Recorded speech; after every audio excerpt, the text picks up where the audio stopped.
रिपोर्टरमध्ये आपलं स्वागत आहे. मित्रांनो, आपण आता आहोत बारामती तालुक्यातील लिंबूट येथे. नुकतीच दक्षिण आफ्रिकेतील डर्बन येथे कॉम्रेड मॅरेथॉन स्पर्धा पार पडली. यामध्ये लिंबूट येथील सुजित काकडे या युवकाने या स्पर्धेमध्ये सहभाग घेतला आणि सुमारे 9 तास 30 मिनिटात ही स्पर्धा पूर्ण केली. अतिशय खडतर अशी स्पर्धा पूर्ण करणारा लिंबूटमधील हा पहिलाच युवक असून या युवकाचं मोरगाव शाखेत पीडीसी बँकेत शाखाधिकारी म्हणून कार्यरत आहे. परंतु या कॉम्रेड स्पर्धा पूर्ण केल्यानंतर त्याने पीडीसी बँकेचं तर नाव उज्ज्वल केलंच, परंतु बारामती तालुक्यातील लिंबूट गावाचं देखील नाव उज्ज्वल केलं. आपण त्याच्याबरोबर बोलणार आहोत. नमस्कार, काय नाव आपलं? सुजित काकडे. ही स्पर्धा जी आपण दक्षिण आफ्रिकेत पार पडली त्याबद्दल काय अनुभव काय आणि कशा प्रकारे स्पर्धा असती? एक जगातली सगळ्यात जवळजवळ आताच 98 वर्ष होतं आणि अल्ट्रा मॅरेथॉन मध्ये मोडणारे, कारण की 91 किलोमीटर अंतर हे आपल्याला पूर्ण करायचं असते 12 तासाच्या आत. त्यामुळे एकंदरीत तशा अवघडच समजली जाणारी आणि एक जुनी असल्यामुळे त्याला एक इतिहास, एक कल्चर आहे. त्यामुळे तो अनुभव प्रचंड सुंदर आहे. एक त्याची प्रचंड जगभर एक वेळ आहे त्या कॉम्रेड मॅरेथॉनचं, कारण की 40 देशातले लोक ते पार्टिसिपेट होतात आणि एवढ्या लोकांच्यात 23,000 लोक पार्टिसिपेट असतात आणि एवढ्या लोकांच्यातला तो एक पळण्याचा अनुभव आणि ही मॅरेथॉन असल्यामुळे एक खूप छान अनुभव येतो तिथं.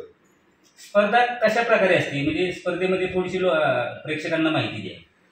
ही स्पर्धा एक पीटर्सबर्ग ते डर्बन ह्या 2 शहरांमध्ये होती. पीटर्सबर्ग शहर म्हणजे ते महात्मा गांधींना एक ट्रेनमध्ये ढकलण्याचा जो ऐतिहासिक घटना आहे ती शहर आहे, तिथं ते स्टेशन आहे आणि तिथून आपल्याला क्रिकेटमुळे माहिती असलेलं ते डर्बन शहर. एक शहर एक आपल्या लोणावळा खंडाळ्याप्रमाणे उंचीवर आहे आणि एक डर्बन शहर हे समुद्र सपाटीला आहे. या 2 शहरांमध्ये एक वर्ष डाऊनहिल आणि एक वर्ष अपहिल या पद्धतीने ती स्पर्धा होते.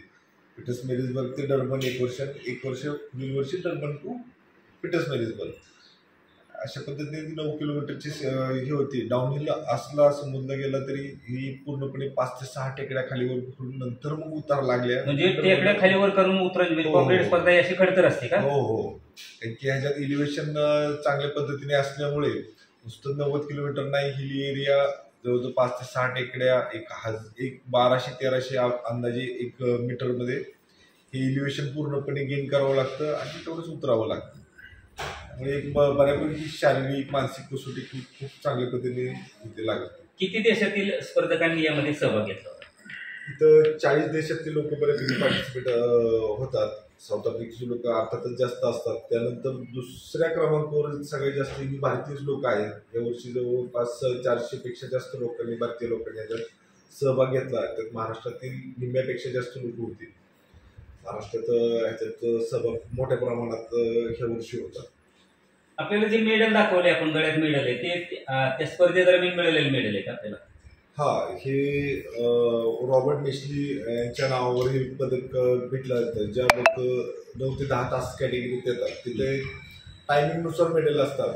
पहिल्या 8 लोकांना गोल्ड, नंतर बिल रोमन कॅटेगरी, नंतर सिल्वर कॅटेगरी, नंतर रॉबर्ट मेस्ली कॅटेगरी आणि त्याच्यानंतर ब्रॉन्झ असते आणि त्याच्यानंतर फिनिशर म्हणून एक 11 ते 12 तासाच्या दरम्यानची एक कॅटेगरी असते. आम्ही तुमच्या घरी आहोत. ही जी वरची मेडल जी दिसतात, म्हणजे बऱ्याच दिवसापासून आपण या स्पर्धेत सहभाग घेत आहे, दुसऱ्या स्पर्धेत सहभाग घेत आहे. ही मेडल जी आहे ती कशा प्रकारची आहे? एक 3 ते 4 वर्षापासून मी विविध मॅरेथॉन करत आहे. त्यात SRT अल्ट्रा मॅरेथॉन जी आपली सिंहगड, राजगड, तोरणा ह्या 3 किल्ल्यांची 53 किलोमीटरची मॅरेथॉन होती ती. एक टाटा मुंबई 42 किलोमीटरची, टाटा अल्ट्रा लोणावळा जी एक होती ती. 2-3 प्रतिष्ठेच्या, तसं आपली सातारा मॅरेथॉन ही खूप जगभरात प्रतिष्ठा आता यायला लागली, ती एक मॅरेथॉन. अशा 3-4 मॅरेथॉन मागील 2-3 वर्षापासून मी म्हणजे बऱ्याच स्पर्धेतनं भाग घेऊन आपण डर्बन पर्यंत पोहोचलो. कसा अनुभव होता डर्बनचा? डर्बन आपल्याकडे जे मॅरेथॉन होतात आणि डर्बन मध्ये जी मॅरेथॉन होती कॉम्रेड, खूप मोठा इतिहास असल्यामुळे आणि ती लोकांनी ती इतकं छानपणे जपल्यामुळे अक्षरशः तिथं उत्सव असल्यागत वातावरण असतं.